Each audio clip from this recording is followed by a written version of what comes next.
회장님께서 더 많은 분들을 만나봤고 이제 고용을 해보셨을 것 같아요. 회장님만의 사람을 뽑는 기준이 있다면 소개를 해주시면 감사하겠습니다. 제일 중요한 생각은 안녕하세요. 취업준비 즐겁게 합시다. 인싸 담당자 제이콥입니다. 오늘은요, 제가 정말 설레는 날입니다. 저의 롤모델 한 분을 제가 소개해드리려고 합니다. 간단하게 자기소개를 부탁드리겠습니다. 안녕하세요, 홍종욱입니다. 반갑습니다. 제가 왜 설렌다고 했냐면요, 개인적으로 저의 실제 롤모델이시기도 하거든요. 책이 이번에 나왔어요. 홍종욱 XA50이라고 나왔는데 이거 핑계 삼아 제가 집까지 쫓아왔습니다. 감사합니다. 그래서 저희 구독자분들에게 지혜에 대해서, 그리고 삶의 방식에 대해서, 그리고 우리가 살아가야 되는 가치관에 대해서 한번 이야기를 들어보고 싶어서 제가 이렇게 모셨습니다. 반갑습니다. 홍종욱 회장님 다 아시죠? 대단하신 분이에요. 예. 제가 회장님을 롤모델로 삼고 있는 이유 중에 하나가 지금도 기업체가 한 10개 정도 운영하시고 다양한 시도와 도전을 하시는 모습이 제가 본받아야겠다 생각을 하고 있거든요. 다양한 시도의 이면에는 다양한 실패들이 있었던 것 같아요. 그럼요. 그럼 그런 실패들이 어떻게 다스려지고 마음 쓰리잖아요. 네. 감정 컨트롤은 좀 어떻게 하십니까? 저도 창업을 해서 2차례나 실패를 했고 또 정계에 뛰어들어서 국회의원 공천에서 2번이나 떨어지고 알거지가 되어보기도 하고 참 많은 실패를 겪었어요. 그러나 늘 제가 생각하는 것은 이제 실패에 대한 두려움이라든가 그런 부분에 대해서는 제가 안 한 일에 대한 후회, 포기로 인한 후회가 훨씬 크다라는 그 마음이 훨씬 강했기 때문에 실패가 물론 무섭지만 무섭다고 이것을 하지 않으면 얼마나 나중에 후회를 할 것인가, 그게 훨씬 더 두려웠던 것 같아요. 그래서 끊임없이 도전하고 많은 실패와 성공을 겪고 이 자리까지 오게 된 것 같습니다. 그럼 도전에 앞서서는 내가 할 후회에 대해서 먼저 생각을 하시는군요. 그럼요. 먼 훗날 이거를 하지 않았을 경우에 그때 그랬더라면 이런 후회가 훨씬 싫을 것 같아요. 그래서 제 책에도 썼지만 실패로 인한 아픔은 날이 갈수록 흐려지지만 포기로 인한 후회는 시간이 흐를수록 선명해진다. 그 당시부터의 믿음이었던 것 같습니다. 지금 취업준비생들 그리고 청년들이 지금 코로나19 때문에 어렵고 또 경기가 안 좋아서 어렵고 그러다 보니까 도전 자체를 매우 두려워하는 것 같거든요. 혹시 회장님도 도전이 두려웠던 적이 있으십니까? 매번 두렵죠. 우리가 도전을 피하는 이유는 그 불확실한 결과에 대한 두려움이거든요. 그래서 실패에 대한 공포란 말이에요. 그런데 우리가 두렵다고 해서 실패의 가능성이 낮아지는 것도 아니고 성공의 가능성이 높아지는 것도 아니에요. 누가 그랬지만 두려움이라고 하는 것은 늘 흔들 의자처럼 사람을 왔다 갔다 가게 하지만 절대 앞으로 나가지 못하게 해요. 근데 두려움은 백해무익한 거고 결국은 피하는 것이 아니라 극복해야 되는 대상이다. 저는 그렇게 생각을 합니다. 쉽지 않지만. 쉽지 않지만. 그리고 그와 같은 두려움을 극복하기 위해서는 정말 지극히 인위적이고 억지스러운 자신감과 끈질김밖에 방법이 없어요. 되게 표현이 멋있네요. 인위적인 자기 스스로의 노력이 좀 필요한 부분이군요. 억지스러운 자신감이죠. 합리적인 사람은 자신을 세상에 맞추고 비합리적인 사람은 이제 세상을 자신에게 맞추기 때문에 모든 변화는 비합리적인 사람의 몫이라고 했어요. 그 정도의 이제 억지스럽고 고집스러운 자신감을 유지해야 불확실한 내용을 이겨낼 수 있어요. 그럼 회장님이 지금까지 살아오시면서 다양한 실패가 있고 바닥까지 내려가신 적도 있다고 하셨었는데 그거를 극복할 수 있는 원동력은 무엇이 있을까요? 성공이라는 것이 사람의 노력과 하늘의 축복이 만나는 지점에 있다고 생각을 해요. 그렇다면 세상의 실패는 두 가지입니다. 사람의 노력이 부족했거나 하늘의 뜻이 따라주지 않았거나 사람의 노력이 부족했으면 한 번 더 도전해서 사람의 노력을 다 해야 되고 최선을 다했음에도 불구하고 내 몫이 아니었다. 그건 또 받아들여야 되는 것이고 그래서 결국 실패라고 하는 것은 그렇게 마음가짐을 가지고 도전을 하면 받아들일 수 있습니다. 근데 참 그게 쉽지 않은 일이죠. 최선의 노력을 다한다는, 누구나 다 최선을 다했다라고 하지만 정말로 사람이 할 수 있는 모든 노력을 다 했는가? 제가 가야 될 길이 보이지 않아요. 가슴의 소리가 들리지 않아요. 이제 그런 이야기를 많이 듣는데 저도 그런 경험을 하거든요. 그럴 때는 자문을 해봅니다. 정말 사력을 다해서 보고 듣고 만나고 읽고 하려고 했는가? 사력을 다해서 고민하고 행동을 했는가? 그렇지 않았거든요.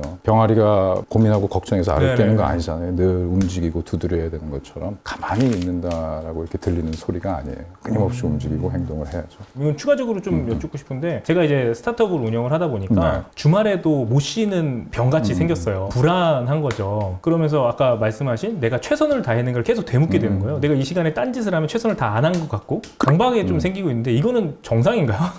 여러 가지 철학적인 지문이 거기에 합쳐져 있는데 지나간 일에 대한 후회 또 다가올 일에 대한 집착 그것 때문에 이제 사람이 늘 불안하고 불안정되고 할 일이 많아지는 것인데 사실 제일 중요한 것은 오늘 이 순간 지금 여기에 집중하는 것이거든요. 이미 지나가서 우리가 손을 쓸 수 없는 일 아직 오지 않았기 때문에 어찌할 수 없는 일에 대한 불안을 최소화하는 것 스타트업 때는 저도 그 강박감에 시달렸습니다. 해야 할 일 리스트가 빼곡하게 50개 60개씩 됐어요. 그것이 회사를 성장시키는 데 있어서 가장 나쁜 경영 방식이라고 생각해요. 제 경험이니까 얘기를 하는 거. 경영자에게 또 일상에 있어서 성공의 비결은 해야 할 일과 하지 말아야 할 일을 구분하는 것. 그래서 최소한의 우선순위에 나의 초인적인 집중력을 다하는 것, 그것이 기업을 성장시킬 수 있는, 내가 성공할 수 있는 비결이라고 생각합니다. 책에 보니까 마침 그 구절이 있었어요. 네네. 해야 할 일과 해야 하지 말아야 될 것 중에 해야 하지 말 거를 정하는 게 더 중요하다. 그럼요. 그걸 구분할 수 있는 기준이 좀 어떤 게 될까요? 그 뭐 기준이라고 하는 건 그 상황마다 다르기 때문에 가장 중요한 것은 우선순위가 무엇이냐. 인생에서도 그렇고 경영에서도 그렇고 세 가지 이상의 우선순위는 우선순위가 아니라고 생각해요. 세 가지만? 그렇죠. 세 가지도 다 못합니다. 내가 가장 중요한 일이 무엇인가 그 세 가지를 골라내는 것. 네 번째도 중요할 것 같고 다섯 번째도 중요할 것 같고 15번째도 중요할 것 같거든요. 세 가지를 골라내고 나머지는 다 쳐낼 수 있는 힘. 그것이 집중이고 성공의 비결이라고 생각을 해요. 그 회장님의 이력을 좀 보면 엄청 엘리트신 건 다 아시잖아요. 졸업 후에 당연히 보장된 길을 갈 수 있었거든요. 네. 근데 스타트업을 선택하신 이유가 있으신가요? 법무법인이 됐건 투자금융은행이 됐건 근무를 하면서 항상 변하지 않았던 신념은 내 운명의 주제자가 되고 싶다라는 생각이었던 것 같아요. 남의 지시를 받지 않고 남의 밑에서 일하지 않고 내가 디자인한 대로 실패건 성공이건 내 삶을 이뤄나갈 것이다 라는 그 신념이 강했기 때문에 반드시 내 일을 시작해야 된다라는 신념이 있었고요. 그건 사람마다 가치관이 다른 거니까 네. 꼭 창업이나 취업이나 어느 것이 좋은 길이다라고는 저는 생각하지 않습니다. 다만 제 경우에는 평생을 양으로 편안히 사느니 하루를 살아도 작은 사자로 살겠다 그런 생각이 많았어요. 하루를 살더라도 작은 사자로 살겠다. 예. 제가 이 책을 보고서 이전에도 7막 7장을 보고서 정말 감명 있게 읽고 회장님의 이제 삶을 롤모델로서 제가 이제 보면서 가슴 뛰는 삶을 계속 살아가고 계시다. 네. 나이가 들어도 바뀌지 않으시는구나 라는 생각을 많이 했어요. 우리 청년들에게 저도 그런 이야기를 많이 하거든요. 근데 친구들이 하나같이 저는 가슴 뛰는 일이 없어요. 하고 싶은 일이 뭔지 모르겠어요. 열정을 어디 써야 될지 모르겠어요. 라고 하는 친구들이 상당히 많이 있는 것 같아요. 네. 그렇게 자신이 뭘 좋아하는지 모르고 뭘 해야 될지 모르는 친구들이 있다면 이 친구들 위해서 조언을 주신다면 어떻게 하면 좋을까요? 제 책에도 제가 지식과 경험과 철학으로 무장하고 있으면 기회가 비처럼 쏟아진다라는 글을 썼어요. 추상적이지만 기회라고 하는 것은 또 가슴의 소리라고 하는 것은 가만히 앉아서 귀 기울인다고 들리는 소리가 아니거든요. 네. 끊임없이 공부하고 또 끊임없이 사람을 만나고 도전하고 체험하고 행동해야 그 속에서 가슴의 울림이 들리는 일을 찾을 수가 있어요. 그러니까 정말 나는 하고 싶은 일이 아무것도 없어, 가슴에 울림이 없어라고 하기 전에 진짜 최선을 다했던가, 사력을 다해서 찾아보고 고민하고 행동했는가. 그렇지 않았다면 그렇게 해야 합니다. 그래야 가슴의 소리가 들리기 시작할 거예요. 일단 움직여야, 그럼 만나야, 그럼. 공부를 해야 네. 빛과 같이 내려온다. 회장님의 삶의 소명은 어떤 게 있습니까? 소명이라는 것은 제가 세상에 태어난 이유인데, 인생의 가장 위대한 비밀이 이제 자신이 세상에 태어난 이유를 찾고 이를 실천하는 것이에요. 그래서 세상에는 젊은 나이에 나는 이 일을 하기 위해서 태어났다라는 그런 소중한 일을 찾는 행운아들도 있지만, 저는 사람들의 한 99%가 이 소명을 발견하지 못하거나 실천하지 못하고 세상을 떠난다고 생각을 해요. 그만큼 소명을 찾는다는 것은 어려운 일이고, 저도 아직 못 찾았고, 이것을 찾기 위해서 끊임없이 비우고 도전하고 비우고 도전하고 이 과정을 되풀이하는 게 제 삶의 목표입니다. 때로는 저희 삶에서 기회가 있을 수 있고 함정이 있을 수 있는 것 같아요. 시도를 하다 보면 그게 더 많은 횟수가 늘어나겠죠. 그렇죠. 근데 어떤 것을 함정이라고 느끼시고 어떤 걸 기회라고 판단을 하시는지. 이제 기회와 유혹을 구분하는 지혜는 대단히 중요하다고 생각해요. 끊임없이 배우고 행동하고 고민하는 사람에게는 기회가 주어지고 기회가 눈에 띈다고 생각을 합니다. 다만 아무런 노력 없이 떨어지는 기회가 있어요. 뭐 예를 들어서 연봉은 높은데 일은 안 해도 되는 직장이라든지 고수익이 보장된 투자라든지 이처럼 너무 좋게 보이고 너무 좋게 들리는 기회는 대부분의 경우 끝이 안 좋은 유혹으로 끝나기 십상입니다. 일반적으로 저는 꿀이라고 그러죠. 그래요?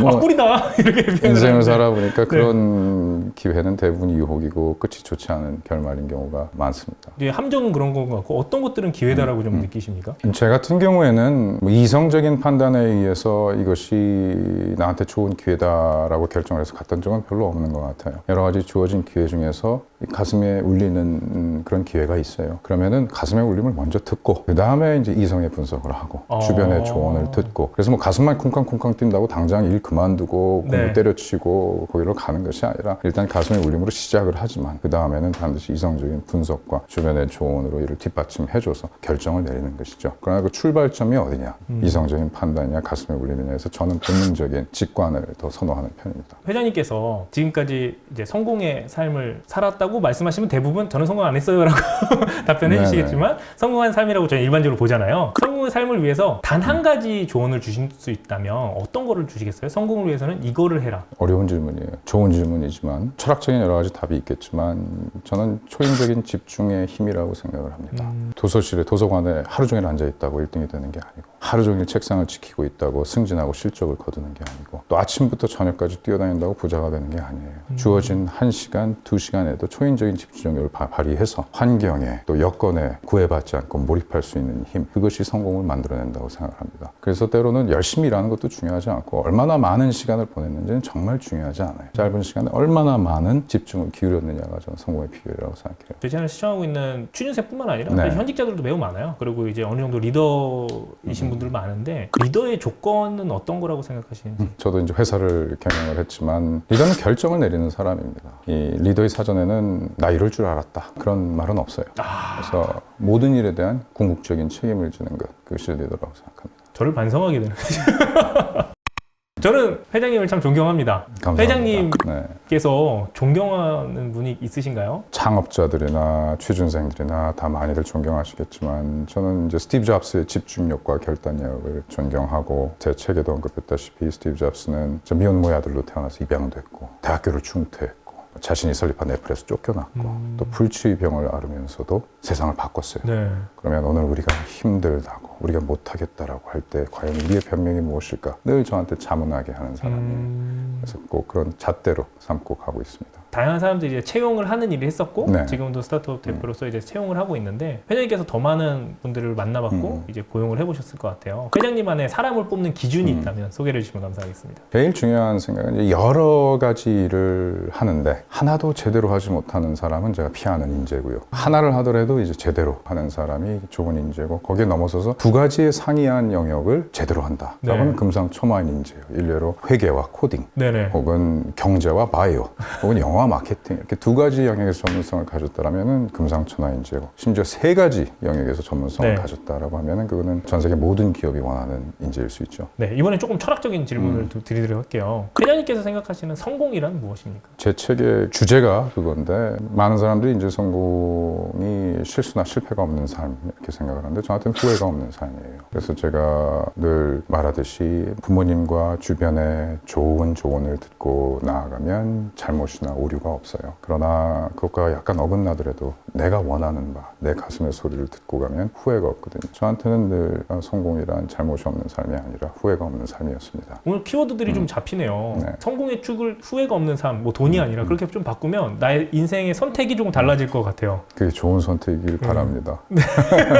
결과가 좋든 안 좋든 후회는 안 할 것 같아요. 그렇죠. 그게 중요한 것이죠. 회장님께서 지금 살아가시면서 만들어놓은 루틴이나 나만의 삶의 방식이 좀 있으신가요? 뭐 기본적인 루틴은 늘 독서와 운동과 사색은 늘 포함이 되게 되는 것이고 루틴에 저 같은 경우에도 아침에 일어나서 꼭 한 10여 분간 명상을 하고 사람이 감사한 일 찾기 참 힘들거든요. 날씨가 됐건 숙면이 됐건 뭐가 됐건 감사한 일 3가지를 찾고 또 조간신문 4개를 읽고 운동을 하고 그리고 하루를 시작하고 또 취침하기 전에는 그날 성공한 3가지를 적고 그런 루틴을 갖고 있는데 결국 루틴이라고 하는 것은 하루 종일 빼곡히 어떤 내 삶을 얽어매는 족쇄가 아니라 즐겁고 편안하게 이행하면서 이제 자신감과 성취감을 가질 수 있는 거예요. 너무 루틴에 대한 압박을 가지지 말되 반드시 매일 실천하는 소소한 성취의 기쁨을 가지는 거죠. 제가 회장님을 롤모델로 이렇게 하게 된 이유도 헤어스타일을 따라하고 있는 거거든요. 바르고 딱 정리정돈되어 있고 약간 이런 모습이 있는데 삶을 들어보니까 더 정돈된 삶을 사시고 계신 것 같아요. 정돈된 질문만 해서 그런데 정리하고 정돈하는 걸 굉장히 좋아하고 네. 좋아하지만 제 인생이 그렇지는 않아요. 당연히 뭐 실패와 일탈과 오류투성인 게 인생이고 겉으로 드러나는 것이 다가 아니니까.